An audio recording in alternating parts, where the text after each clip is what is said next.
I came home from work that evening, my heart full of excitement and a quiet kind of pride. My sister's baby shower was supposed to be tomorrow, and after weeks of overtime and exhaustion, I had finally found the perfect gift. A soft yellow blanket embroidered with tiny stars, something I had imagined her baby wrapped in. I placed it gently on the table and began wrapping it carefully, smoothing the paper edges, tying a silver ribbon, wanting it to look perfect.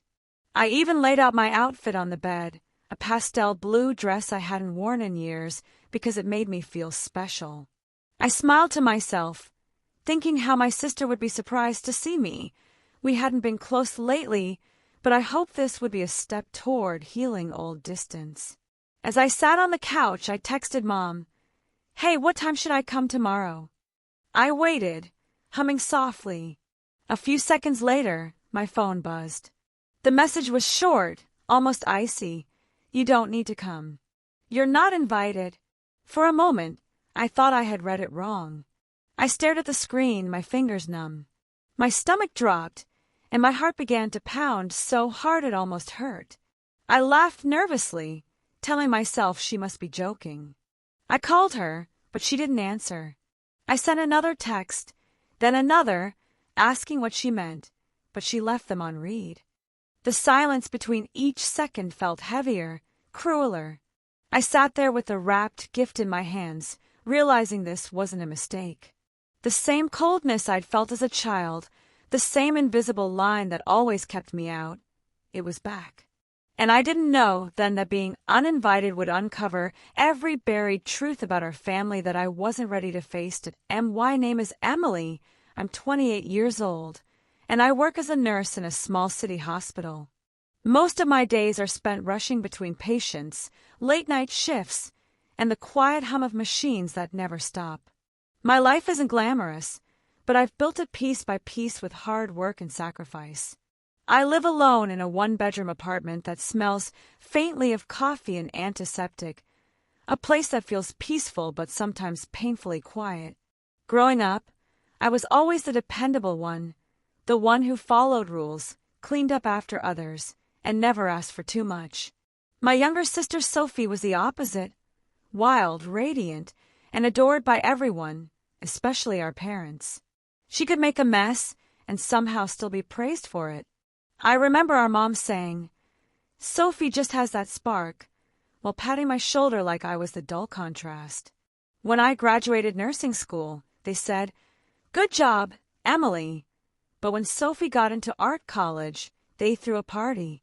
Still, I never complained. I wanted peace, not attention. Over the years, I helped Sophie more than she probably ever knew.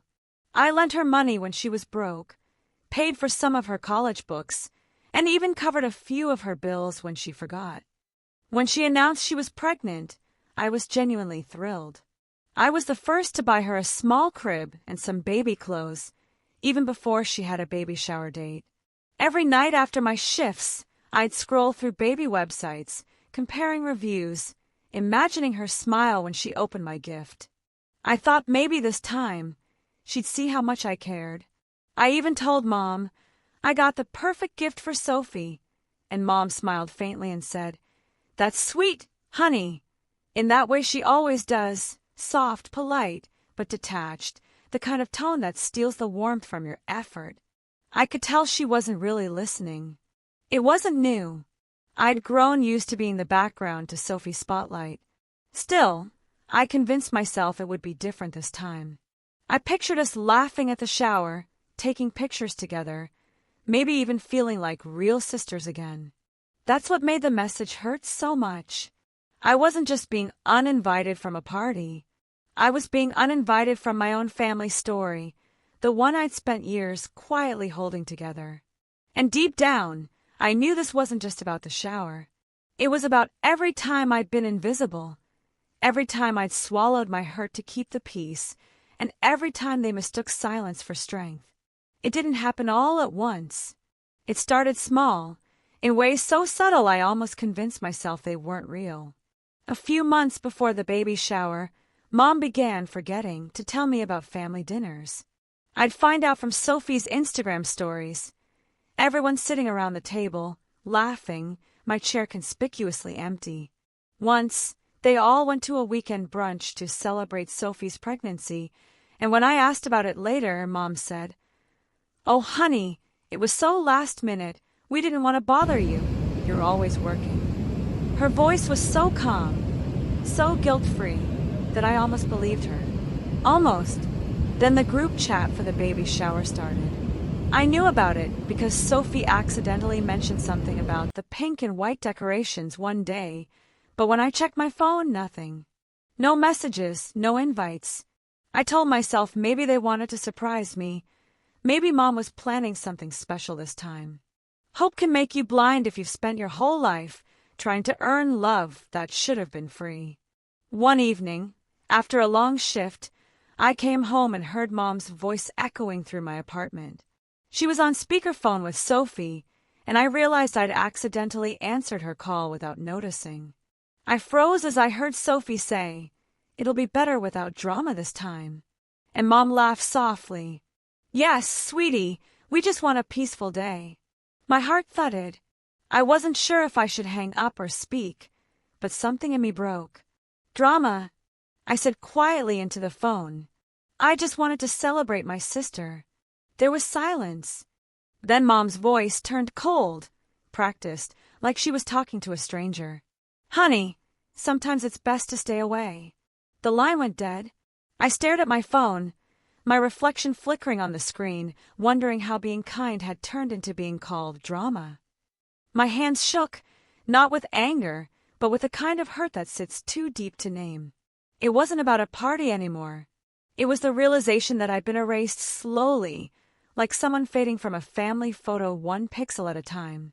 Every missed dinner, every ignored text, every fake excuse, it had been leading to this moment.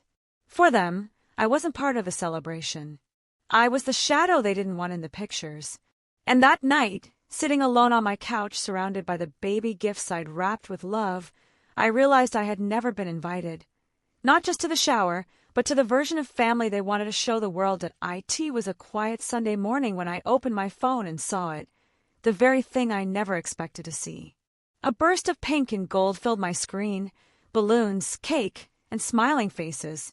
It was my sister Sophie's baby shower, and the first photo I saw was of Mom standing proudly beside her, holding a cupcake and laughing like everything in the world was perfect. I froze. My stomach twisted as I scrolled. Every picture hit harder than the last. My aunts, my cousins, even my coworker from the hospital. People I didn't even know were close to Sophie. All there, clinking glasses, posing for selfies, wrapping their arms around each other beneath the glittery banner that read "Welcome, baby girl." And in the middle of the table, there it was, my gift, the one I had spent hours choosing and days paying off, the tiny white box with the gold ribbon that I'd planned to bring myself. It was sitting there like proof that they had taken everything from me except the effort. I kept scrolling, looking for something, anything, that showed they'd thought of me. Nothing. Then I saw Mom's comment under the post.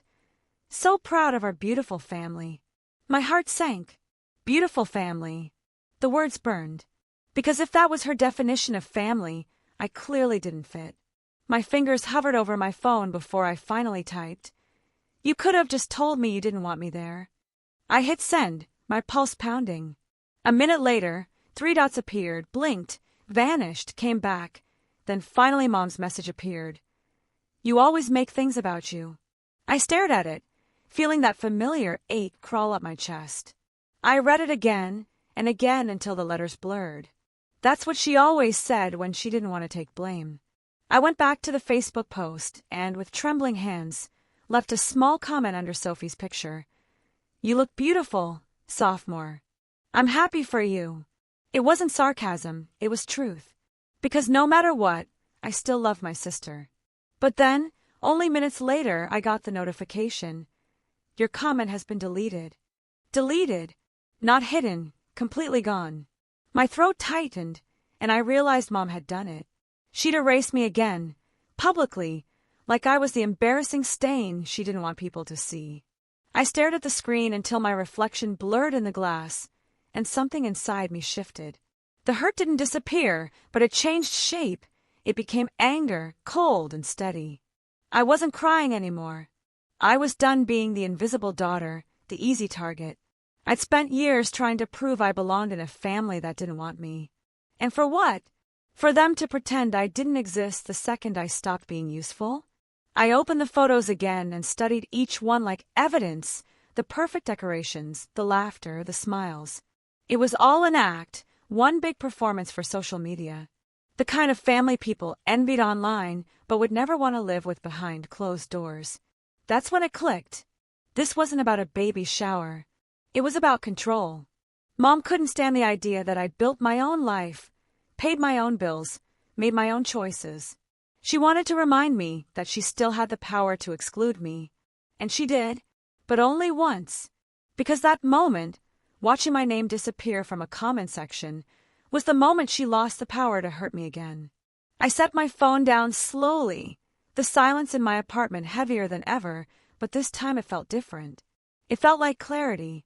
They could have their picture-perfect day, their filtered memories, their version of family. I was done fighting for a seat at their table.